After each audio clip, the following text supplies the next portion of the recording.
തേന്മാവിൻ കൊമ്പത്തിലെ ആ വീടില്ലേ ആ വീട് കാണാൻ വേണ്ടി പൊള്ളാച്ചിക്ക് പോകുന്ന പോക്കാണിത്.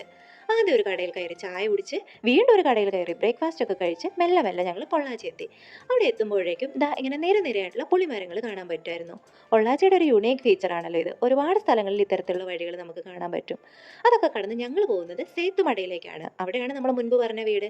പക്ഷേ ഈ ഗൂഗിൾ മാപ്പ് ചില നേരത്തെ ചതിക്കുമല്ലോ, ഞങ്ങളെയും ചതിച്ചു. ആ വീട് കണ്ടില്ല.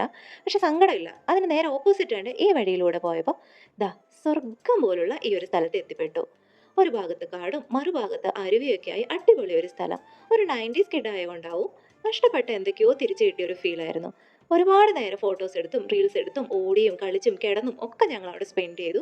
എനിക്ക് അവിടെ നിന്ന് പോരണമെന്നുണ്ടായിരുന്നില്ല, പക്ഷെ എൻ്റെ ഹസ്ബൻഡിന് ഉച്ചയ്ക്ക് ചോറുണ്ടില്ലെങ്കിൽ കൈ വിറയ്ക്കും. സോ നമ്മൾ മുന്നിൽ കണ്ട ഏതൊക്കെയോ വഴിയിലൂടെ വന്ന് കോട്ടൂരെത്തി. അവിടെ നിന്ന് ഒരു തമിഴ് സ്റ്റൈൽ സാപ്പാടും കഴിച്ച് നമ്മൾ നേരെ പോകുന്നത് ആളിയാർ ഡാമിലേക്കാണ്.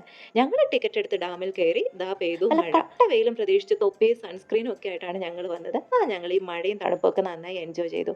മഴ നമ്മളെ ബുദ്ധിമുട്ടിച്ചൊന്നുമില്ല, പക്ഷെ അധികം സമയം സ്പെൻഡ് ചെയ്യാൻ നമുക്കുണ്ടായിരുന്നില്ല. വേഗം തന്നെ അവിടെ നിന്ന് പുറത്തിറങ്ങി. അപ്പോൾ ദാ ഈ ചേച്ചിമാരെ കണ്ടു. അവരുടെ കയ്യിൽ നിന്ന് കൊതി കൊണ്ടൊരു മാങ്ങയും പൈനാപ്പിളും വാങ്ങി, കൗതുകത്തിനൊരു പഞ്ഞിമിഠായിയും വാങ്ങി വളരെ കാമായി ഹാപ്പിയായി ഞങ്ങളിത് തിരിച്ചു പോവുക.